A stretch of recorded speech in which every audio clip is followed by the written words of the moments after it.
Hola, som na Mari Genestà i per aquest Sant Jordi a Redossa us explicaré un conte que vam escriure junt amb la Marina Egé, que és l'artista que també ha fet les il·lustracions. Espero que us agradi. Es diu La taca d'en Blai. Era un 15 d'abril quan en Blai encara dormia i sa mare va entrar a l'habitació per despertar-lo amb 7 besades i una de regal. En Blai complia 8 anys i son pare li havia fet arribar un paquet junt amb un sobre. Què és? Obre-ho.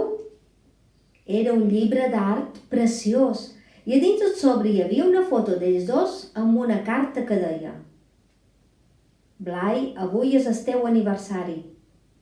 Cada dia don gràcies a sa vida per haver-me regalat un fill com tu. Amb el teu primer plor me vaig sentir capaç de surfejar sola en un tsunami, però no m'adonava que m'estava ofegant en aigua bruta. Necessito més temps i ajuda per tornar a ser al vostre costat. T'estim fins al cel, papà. Què li passa a el papà? On és? Per què no torna? A sa mare li van caure 2 llàgrimes mentre li deia: Blai, ja saps que el papà està malalt. I per què no es cura aquí amb nosaltres? Ja te vaig explicar que allà on és hi ha uns metges especials que el poden ajudar a millorar. Te promet que tornarà i quan arribi aquest moment t'abraçarà fort i llavors t'explicarà les històries dels artistes que hi ha en aquest llibre. Però mentre ell no hi sigui, el mirarem junts cada vespre abans d'anar a dormir. Serà la manera de sentir-lo més a prop. I així ho vam fer, un vespre darrere l'altre. Aquell llibre aconseguia calmar la pena que sentien per l'absència.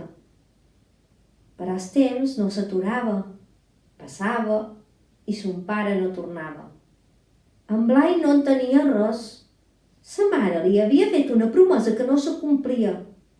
Se sentia decebut i tan trist que li va començar a créixer una taca fosca a l'espatlla.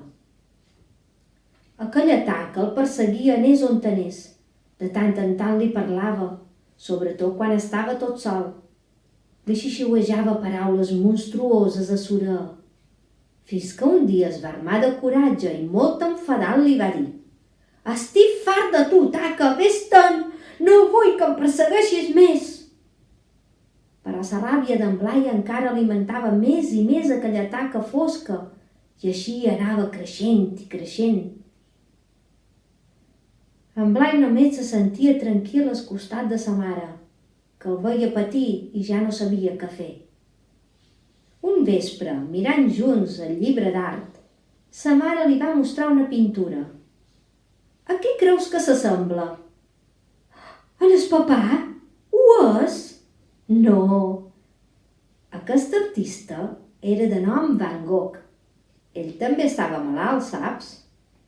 Com Eduard Munch, que va pintar el Crit. Exacte. Ells dos, com tants altres artistes que també estaven malalts, van saber trobar en l'art un refugi en el seu turment. Aquella nit en Blai va somiar que estava assegut, junt amb en Van Gogh, mirant les estrelles. Blai, per què estàs tan trist? No t'ho puc explicar. Intenteu, al món dels somnis tot és possible. Vull que el papà es curi i pugui tornar. Això no depèn de tu. Però el que sí pots fer és que aquesta taca fosca que tens a l'espatlla desaparegui. Com? En despertar triaràs una llibreta. Cada vegada que sentis angoixa hi podràs escriure, dibuixar o pintar. Però perquè la taca desaparegui del tot, ho hauràs de compartir amb algú. I així ho va fer cada dia, fins que la taca es va encongir a poc i va desaparèixer completament. Un diumenge d'estiu, ell i sa mare van sortir a passejar pel parc. Sa mare havia anat a cercar un gelat mentre ell l'esperava assegut a un banc. A l'altra punta hi havia assegut un home de cara trista. treure la llibreta i el va començar a dibuixar amb una taca a l'espatlla. L'home se'l va mirar i li va dir: «Sabies que alguns artistes creien que els seus monstres desapareixerien si els pintaven?» «Ja ho sé, és el que estic fent, miri», li va dir mentre li mostrava la pintura o el dibuix. «Però que no és tu. Tu no tens barba ni cap taca a l'espatlla». «L'he dibuixat a vostè, senyor». L'home el va mirar amb gran tendresa i li va dir: «M'agrada molt veure la teua llibreta, Blai.